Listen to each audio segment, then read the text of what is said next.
ఓం నమ శివాయ. శ్రీ మాత్రే నమః. ఓం శ్రీ సాయిరాం. అందరికీ నమస్కారం అండి. రేపే నవంబర్ 26వ తేదీన బుధవారంతో కూడుకొని మనకు సుబ్రహ్మణ్య షష్ఠి వచ్చింది. ఈరోజు ఎంతో పవిత్రమైనటువంటి రోజు.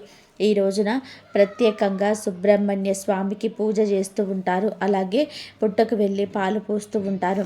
అలా చేయటం వలన మన జీవితంలో ఉన్నటువంటి సమస్యలు, అంటే కొంతమందికి వివాహాలు ఆలస్యం అవుతూ ఉంటాయి, వివాహాల్లో దోషాలు ఉంటాయి, నాగదోషాలు, సర్పదోషాలు, వివాహాలైన సంతానం కలగకపోవడం, అలాగే పిల్లలు పెద్ద మాట వినకపోవడం, అనారోగ్య సమస్యలు, ఇలా కుటుంబ సమస్యలు, డబ్బు సంపాదించడం నిలబడకపోవడము, అప్పుల సమస్యలు, ఇలాంటివి ఏ సమస్యలు ఉన్నా కూడా ఈ రోజున పుట్టకు వెళ్ళి పాలు పోయడం వలన అవన్నీ కూడా జాతక దోషాలు, సర్పదోషాలు అన్నీ తొలగిపోతాయి. అయితే మీరు చేసేటువంటి పూజలకు ప్రతిఫలం కలగాలి అంటే ఈ రోజున పొరపాటున ఈ కూరను వండకూడదు, తినకూడదు.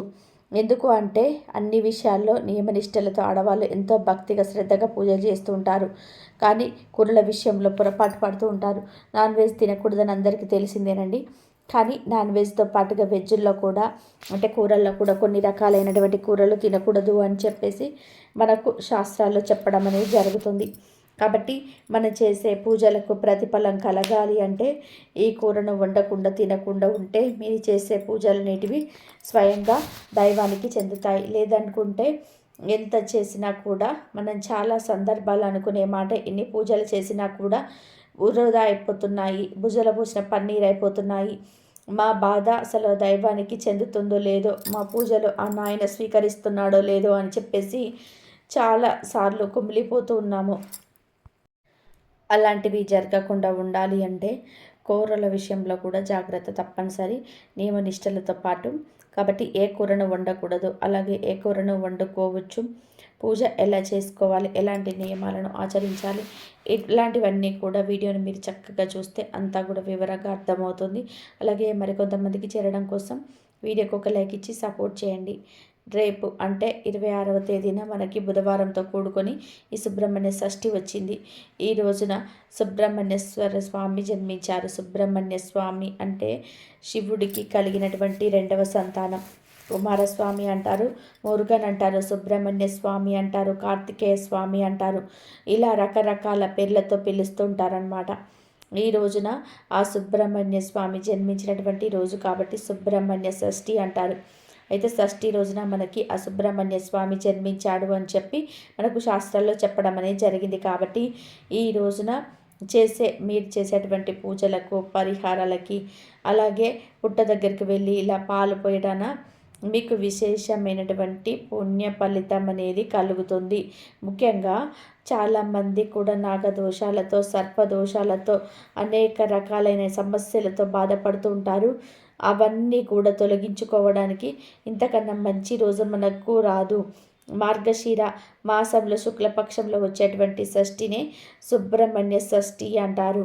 మనకి ఈ సుబ్రహ్మణ్య షష్ఠి సంవత్సరానికి ఒకసారి మాత్రమే వస్తుంది. కాబట్టి ఇలాంటి రోజు మీకున్నటువంటి దోషాలు ఏవైతే ఉంటాయో అలాంటివన్నిటిని కూడా తీసేసుకోవచ్చండి. ఎందుకు అంటే మన జాతకంలోని ఎన్నో రకాలైనటువంటి దోషాలు, అన్ని వృత్తి దోషాలు, నాగదోషాలు, సర్పదోషాలు, వివాహ దోషాలు, ఎన్నో రకాలైన చాలా ఇబ్బందులు పడుతున్నాము. ఇవాటి రోజున బయటకు వెళ్తే పరిస్థితులు ఎలా ఉంటున్నాయో కూడా చూస్తూనే ఉంటున్నామన్నమాట. కాబట్టి అలాంటివన్నీ కూడా తొలగిపోయి మనకి కుటుంబం మొత్తం కూడా ఆరోగ్యాలతో, ఐశ్వర్యాలతో సంతోషంగా ఉండాలని అంటే తప్పనిసరిగా మీరు ఈ రోజున పుట్ట దగ్గరికి వెళ్ళి పాలు పోయండి. లేదా ఇంట్లోనైనా సరే తప్పకుండా పూజ చేసుకోండి. ఈ రోజున సుబ్రహ్మణ్య స్వామి పటం ఇంట్లో ఒకటి ఉన్నా సరే అండి, లేదు అనుకుంటే శివ పార్వతుల యొక్క ఫోటో ఉంటుంది కదండి, అంటే శివుడు, పార్వతి, అలాగే కుమారస్వామి, వినాయక స్వామి, ఇలా వీళ్ళందరూ కలిసినటువంటి చిత్రపటం ఉంటుంది కదా, ఆ పటానికైనా సరే మీరు ఇంట్లోనైనా సరే పూజ అనేది చేసుకోవచ్చు అనమాట. ఇలా చేసుకోవడం వలన మీ జాతకంలో ఉన్నటువంటి అన్ని రకాలపై భయంకరమైనటువంటి దోషాలు మీ చక్కగా తొలగించుకొని సుబ్రహ్మణ్య స్వామి యొక్క సంపూర్ణ ఆశీస్సులన్నిటివి మీకు, మీ కుటుంబానికి ఉండి సంతోషంగా ఉంటారు. కొంతమందిని మనం చూసుకున్నట్లయితే సంతానం కలగక వివాహమై చాలా సంవత్సరాలైనా ఎదురు చూస్తూ ఉంటారు. అలాంటి సంతాన ప్రాప్తి కలగాలన్నా, ఆరోగ్యాలు కలగాలన్నా, ఇలా మీకున్నటువంటి ఎలాంటి మొండి సమస్యలకైనా సరే ఈ షష్ఠి నాడు సుబ్రహ్మణ్య స్వామిని పూజిస్తే మీ సమస్యలన్నీ కూడా క్షణాల్లో తీరిపోతుంటాయి. ఈ రోజున ప్రతి ఒక్కరు కూడా తెల్లవారుజామున నిద్రలేచి ఇంటిని వాకిల్ని శుద్ధి చేసుకోవాలి. గుమ్మానికి బయట చక్కగా ఆవు పేడతో కల్లాపు చల్లుకోవడము, ముగ్గులు వేసుకోవడము, పసుపు కుంకుమలు చల్లుకోవడము, ఇలా బయట అంటే ఇంటి యొక్క గుమ్మం బయట కూడా చక్కగా శుద్ధిగా ఉంచుకోవాలి. తర్వాత ఇల్లంతా కూడా శుభ్రం చేసుకొని ఇంట్లో పసుపు నీటిని కూడా చల్లుకోవాలి. ఇల్లు తుడిచేటప్పుడు నీటిలో ఉప్పు వేసుకొని ఇల్లు అనేది తుడవాలి. అప్పుడు ఈ యొక్క ఇంట్లో ఉన్నటువంటి నకారాత్మక శక్తులు, నెగిటివ్ శక్తులన్నీ కూడా తొలగిపోతాయి. అలాగే ఇంటి యొక్క గుమ్మానికి అంటే గడపకు కూడా తప్పనిసరిగా పసుపు రాసి కుంకుమ బొట్లని పెట్టుకోవాలి. అలాగే ఇంటి గుమ్మం ముంగట చాక్ పీసులతో ముగ్గు వేస్తుంటారు తెలియక. ముఖ్యంగా సిటీస్లో అయితే మనం ఇలా ప్రతి ఒక్కరి ఇంటికి కూడా ఎక్కువ శాతం గమనిస్తున్నాము. కాబట్టి ఇంటి బయట కానీ అలాగే మీ యొక్క పూజ గదిలో కానీ బియ్య పిండితో ముగ్గులు అనేటివి వేసుకోవాలి. లేకపోతే మీరు చేసే పూజకు ఎటువంటి ఫలితం అనేది ఉండదు. అలాగే తప్పకుండా తల స్నానం అనేది చేయాలి. స్నానం చేసేటప్పుడు నీటిలో ఒక స్పూన్ పాల చుక్క కానీ లేదంటే చిటికెడంత పసుపు కానీ లేదా వేపాకులు కానీ వేసుకొని మీరు స్నానం చేయటం వలన మీరు చేసే స్నానానికి నదీ స్నానం అంతటి పుణ్యం అనేది వస్తుంది. కాబట్టి తప్పనిసరిగా అలా స్నానం అనేది చేసి ఆకుపచ్చ రంగు వస్త్రాలు కానీ లేదా పసుపు రంగు వస్త్రాలు కానీ ఎరుపు రంగు వస్త్రాలు, ముఖ్యంగా సుబ్రహ్మణ్య స్వామికి ఎరుపు రంగు అంటే చాలా ఇష్టం కాబట్టి ఎరుపు రంగు వస్త్రాలు ధరించిన మీ జాతక దోషాలన్నిటివి తొలగిపోతాయి. అలాగే పూజ చేసేటప్పుడు ఆడవాళ్ళు కాళ్ళకు తప్పనిసరిగా పసుపు అనేది రాసుకోవాలి. మెడలో నల్ల పూసలు వేసుకోవాలి. చేతులకి మట్టి గాజులు వేసుకొని చక్కగా మీరు కూడా రెడీ అయిన తర్వాత మీరు పూజ అనేది ఇంట్లో చేసుకోండి. అలాగే సుబ్రహ్మణ్య స్వామి యొక్క ఫోటోకి ఎరుపు రంగు అంటే చాలా ఇష్టం కాబట్టి ఎర్రటి పుష్పాలు ఏవైతే ఉంటాయో ఎరుపు రంగు గులాబీల పువ్వులు కానీ ఎరుపు రంగులో ఉన్న మందార పువ్వులు కానీ ఇలా గన్నేరు పుష్పాలు కానీ ఇలా వీటితో చక్కగా సుబ్రహ్మణ్య స్వామిని పూజిస్తే చాలా మంచిదన్నమాట. అలాగే అక్షింతలు కూడా ఎరుపు రంగు అంటే కుంకుమ కొంచెం వేసి అక్షింతలను అలా సిద్ధం చేసుకోండి. మామూలుగా పూజలకు అక్షింతలు ఉపయోగిస్తాము కానీ సుబ్రహ్మణ్య స్వామి పూజలో మాత్రం ఎరుపు రంగు అక్షింతలు ఉపయోగించడం వల్ల చాలా పుణ్య ఫలితం అనేది కలుగుతుంది. ఈ రోజున మట్టి ప్రమిదలో కనుక మీరు దీపారాధన చేసినట్లయితే కోటి జన్మల పుణ్య ఫలితం అనేది కలుగుతుంది. అలాగే నువ్వుల నూనెతో కానీ ఆవు నెయ్యితో కానీ చక్కగా ఒత్తులు వేసి 5 ఒత్తులు వేసుకొని మీరు దీపారాధన మట్టి ప్రమిదలో చేసుకుంటే చాలా మంచిదన్నమాట. ఇంకా సుబ్రహ్మణ్య స్వామికి నైవేద్యంగా చల్లిమిడి, వడపప్పు, ఇలా పానకం ఇవన్నీ కూడా నివేదించుకోవచ్చు. ఇంకా పండ్లు వచ్చేటప్పటికి అరటి పండ్లు, దానిమ్మ పండ్లు, పచ్చి పాలు, బెల్లము, చిమ్మిలి ఇలాంటివన్నీ మీరు నైవేద్యంగా సమర్పించుకోవచ్చు. ఇక స్వామివారి దగ్గర చక్కగా పూజ అనేది చేసుకోవడము, ప్రదక్షిణలు చేసుకోవడము, తలపై అక్షింతలన్నిటివి వేసుకోవడము ఇలాంటివన్నీ కూడా చేసుకొని చివరిలో స్వామివారికి ఆరతి ఇచ్చేసి మీ యొక్క పూజను ముగించుకోవచ్చు. ఇలా చేయటం వలన మీరు చేసే పూజల వలన సుబ్రహ్మణ్య స్వామి యొక్క అనుగ్రహంతో పాటుగా సాక్షాత్తు శివపార్వతుల యొక్క అనుగ్రహం కూడా మీకు సంపూర్ణంగా కలిగి మీ యొక్క కుటుంబం ఎల్లవేళలా కూడా సంతోషంగా ఉంటుంది. ఇక ఈ సుబ్రహ్మణ్య స్వామి రోజున పుట్టకు ఎందుకు పాలు పోయాలి అంటే సుబ్రహ్మణ్య స్వామి మనకు సర్పరూపంలో ఉంటాడు కాబట్టి ఈ షష్ఠి నాడు ప్రతి ఒక్కరు కూడా నాగదేవత విగ్రహాలను కానీ నాగపుట్టను కానీ పూజించాలన్నమాట. మీకు దగ్గరలో సుబ్రహ్మణ్య స్వామి ఆలయం ఉన్నా లేదా పుట్ట ఉన్నా కూడా చక్కగా అక్కడికి వెళ్ళేసి 11 సార్లు ప్రదక్షిణ చేయండి. స్వామివారు జన్మించినటువంటి షష్ఠి నాడు సుబ్రహ్మణ్య స్వామి యొక్క దర్శనం ఒక్కసారి చేసుకుంటే మీకు ఎంతో అదృష్టం అనేది కలుగుతుంది. ఒకవేళ సుబ్రహ్మణ్య స్వామి ఆలయం మీకు అందుబాటులో కనుక లేకపోతే మీకు దగ్గరలో ఉన్నటువంటి నాగేంద్ర స్వామి పుట్ట దగ్గరికి వెళ్ళి అక్కడైనా సరే మీరు పూజించి స్వామివారికి పాలు అనేది పోయవచ్చు. నాగుల స్వామి పుట్టను పూజించేటప్పుడు పుట్ట పైన కాస్తంత పసుపు కుంకుమలు కానీ అలాగే ఆవు పాలు అనేది కూడా పోసుకొని పూజించుకోవాలి. దీపారాధన చేసుకొని ప్రదక్షిణ చేసేసుకోవాలన్నమాట. ఇన్ని చేసి మనకు చేసేమిటి పూజ అటువంటి ఫలితం దక్కాలి అంటే ఈ రోజున పొరపాటున కూడా పొట్లకాయలను వండటం కానీ తినటం కానీ చేయకూడదు. ఎందుకంటే మనకి పొట్లకాయ యొక్క ఆకారం చూసినట్లయితే మనకు పాము ఆకారంలో కనిపిస్తుంది.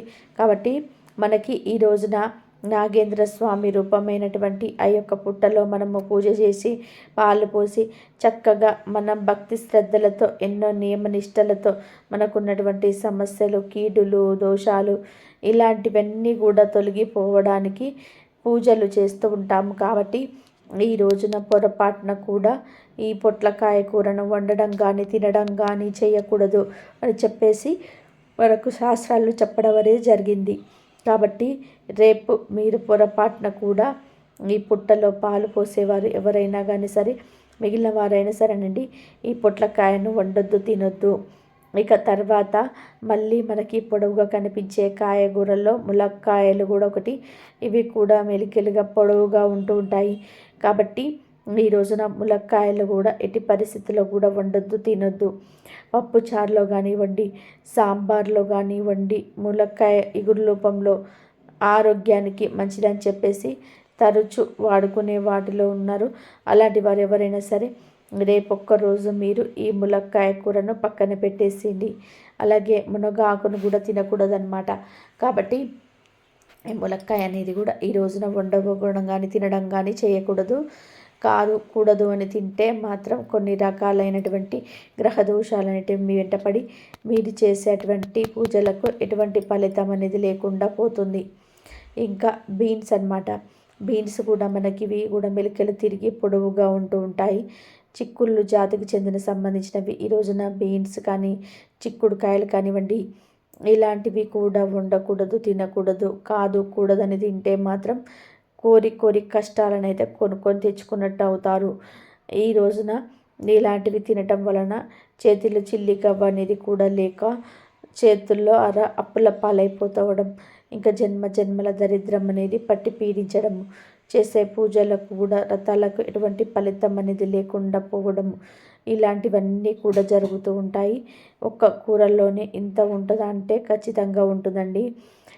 ఏదైనా సరే శివుడు ఆజ్ఞ లేనిది చీమైనా కుట్టదు అంటారు కదా. మరి అలాంటిది మనకు అంటే కొన్ని తెలిసి తెలియక చేసినటువంటి పాపాలు మనం చేతులారా చేసుకున్నటువంటి కూడా ఉంటుంటాయి అన్నమాట. కాబట్టి మన బాధ్యతగా మనం చేయకుండా ఉంటే దైవం చేయాల్సినవి దైవం చేస్తుందన్నమాట. అలాగే ఈ సొరకాయ కూడా పొడవుగా ఉంటుంది. కాబట్టి ఈ రోజున ఈ సొరకాయ కూరను కూడా వండడం కానీ తినడం కానీ చేయకూడదు.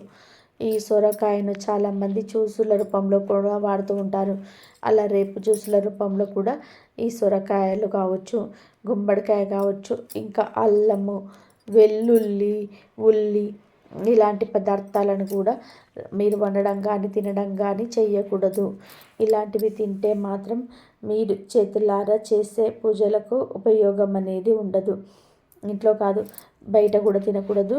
ఇంట్లో వాళ్ళు ఎవరు కూడా తినకూడదు అన్నమాట. పూజ చేసే ఒకళ్ళే తినకూడదు అనుకుంటారు, కానీ పూజ చేసే వాళ్ళతో పాటుగా మిగిలిన వాళ్ళు కూడా తినకూడదు. అలాగే కోడిగుడ్డును కూడా చాలామంది శాకాహారంగా భావిస్తూ ఉంటారు, కానీ కోడిగుడ్డును కూడా మనకి మాంసాహారమే కాబట్టి గుడ్డును కూడా తినకూడదు. ఇక నాన్ వెజ్ సంగతి అయితే చెప్పే పని లేదు. చికెను, మటను, ఫిష్, రొయ్యలు, పీతలు ఇలాంటివి ఏవి కూడా పొరపాటున కూడా తినకూడదు. ఇవి కాకుండా ఇక పప్పు, ఇక మిగిలిన కూరలు ఏవైనా తినవచ్చు అండి. అంటే కాకపోతే రేపు కట్ చేసి, అంటే మనము పుట్టలో పాలు పోసే వాళ్ళు ప్రత్యేకంగా ఎవరైతే ఉంటారో వాళ్ళు కూరగాయలని కట్ చేయకుండా ఉంటే ఇంకా మంచిది. మీరు చేసిన పూజకి ఇంకా ఫలితం అనేది కలుగుతుందన్నమాట.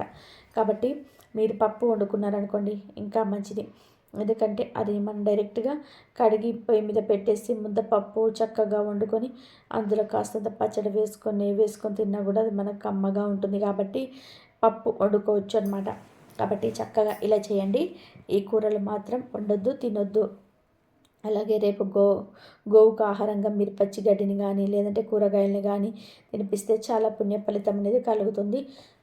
గోమాతల ముక్కోటి దేవతలు కొలువై ఉంటారు కాబట్టి విశేషమైనటువంటి ఫలితము. అలాగే ఈ రోజున చక్కగా జంట నాగులకు కూడా పూజ చేస్తే చాలా మంచిది. ఆవు పాలతో జంట నాగులకు అభిషేకం చేస్తే మీకున్నటువంటి దోషాలు వెంటనే తొలగిపోతాయి. కొంతమంది వివాహ ప్రయత్నాలు చేసేవారు ఎవరైతే ఉంటారో వారికి వివాహాలు కుదరని వారు కూడా చక్కగా ఇలా చేయవచ్చు. తులసి దళాలతో మీరు సుబ్రహ్మణ్య స్వామిని పూజించినా కూడా మంచిగా వివాహ యోగం అనేది కలుగుతుంది. చాలామందికి సంతాన సమస్యలు అంటే సంతానం కలగకుండా చాలామంది సంవత్సరాలు ఎదురు చూస్తుంటారు. అలాంటి దంపతులు పంచామృతాలతో జంట నాగులకు అభిషేకం చేస్తే సంతాన ప్రాప్తి కలుగుతుంది. అలాగే ఈ రోజున ఆడవారు ఉపవాసం ఉంటే చాలా మంచిది. ఉదయం అంతా ఉపవాసం ఉండి సాయంత్రం నక్షత్ర దర్శనం చేసుకున్న తర్వాత మీరు భోజనం అనేది చేసుకోవచ్చు. కాబట్టి ఈ రోజున ఉండగలిగే శక్తి ఉంటే ఉపవాసం ఉండండి. ఉపవాసం ఉండలేని వారు ఇలా ఉల్లి వెల్లుల్లి లేనటువంటి ఆహారాలు, అలాగే పాలను పండ్లను ఇలాంటివన్నీ ఆహారంగా తీసుకోవచ్చు. పప్పు ఇలాంటివి వండుకోవచ్చు అన్నమాట. ఈ రోజున దానం చేస్తే చాలా మంచిది.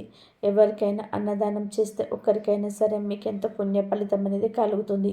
సుబ్రహ్మణ్య స్వామి యొక్క వాహనము నెమలి కాబట్టి ఈ షష్ఠి నాడు నెమలి ఈకని తీసుకొచ్చుకొని మీ పూజ గదిలో పెట్టుకుంటే మీ యొక్క పూజకు విశేషమైన ఫలితం అనేది కలిగి అష్టదరిద్రాలన్నీ కూడా తొలగిపోయి అష్టైశ్వర్యాలు సిద్ధిస్తాయి. మీరు కోటీశ్వరులుగా మారే అవకాశం అనేది ఉంటుంది. ఎందుకంటే నెమలి అంటే అదృష్టానికి సంకేతం కాబట్టి చక్కగా నెమలికని తీసుకొచ్చుకొని మీరు పూజ గదిలో ఈ రోజున పెట్టుకోండి. ఈ రోజున స్వామివారి పూజ చేసేటప్పుడు పొరపాటున కూడా అంటే కొంతమంది తలకు నూనె రాసుకోవడము, గోర్లు కొరుక్కోవడము, జుట్టు విరబోసుకోవడము, జుట్టు కత్తిరించుకోవడము, ఇంటిని అపరిశుభ్రంగా ఉంచుకోవడము ఇలాంటివన్నీ చేస్తే మాత్రం ఆ స్వామి యొక్క ఆగ్రహానికి గురయ్యే అవకాశం అనేది ఉంటుంది. కాబట్టి ఇలాంటి పొరపాట్లన్నీ చేయకూడదు. అలాగే ఈ రోజున ఏ జీవిని కూడా అంటే కొట్టడం కానీ ఏదైనా మనకి కొన్ని రకాలైనటువంటి జీవులు తిరుగుతూ ఉంటాయి కదండి, తొండలని బల్లులని ఇవన్నీ కూడా కొట్టకూడదనమాట. అలా కొట్టినా కూడా చాలా పాపం అనేది కలుగుతుంది. జాగ్రత్త తప్పనిసరి. ఇలాంటి నియమాలతో మీరు స్వామివారికి పూజ చేసుకున్న చాలు. లేదంటే స్వామివారి దగ్గరలో ఉన్నటువంటి పుట్ట దగ్గరికి వెళ్ళేసి అక్కడ పాలు పోసిన మీకు చాలా మంచి జరుగుతుందనమాట. కాబట్టి చక్కగా ఇలా చేసేయండి. అర్థమైంది కదండి ఏం చేయాలి ఏం చేయకూడదు, ఏం కూరలు వండుకోవాలి ఏ కూర వండుకోకూడదు అనేది. మన వీడియో నచ్చితే ఒక చిన్న లైక్ ఇచ్చి సపోర్ట్ చేయండి. మీ లైక్ చేయడం వల్ల వీడియోకి మరికొంతమందికి చేరేసి మరికొంతమంది ఉపయోగించుకునే అవకాశాన్ని కల్పించిన వారు అవుతారు. మీకు తెలిసిన ఫ్రెండ్స్కి కూడా షేర్ చేస్తే హెల్ప్ అవుతుంది. మొట్టమొదటిసారిగా మన ఛానల్ని చూస్తుంటే సబ్స్క్రైబ్ చేసుకొని పక్కనే ఉన్నటువంటి ఆల్ అనే బెల్ని క్లిక్ చేస్తే నేను పెట్టే ప్రతి వీడియో కూడా మీకు ముందుగా నోటిఫికేషన్ రూపంలో చేరుతుంది. కాబట్టి ఒక లైక్ ఇచ్చి కామెంట్ బాక్స్లో వచ్చేటప్పటికి ఓం శ్రీ సుబ్రహ్మణ్య స్వామియే నమః అని చెప్పి కామెంట్ చేయడం వలన ఆ తండ్రి యొక్క ఆశీస్సులు మీకు ఎప్పుడు ఉండి మీరు సంతోషంగా ఉంటారు ఈ యొక్క కుటుంబంతో. అర్థమైంది కదండి. వీడియోకి ఒక లైక్ ఇచ్చి సపోర్ట్ చేస్తారని కోరుకుంటూ మరి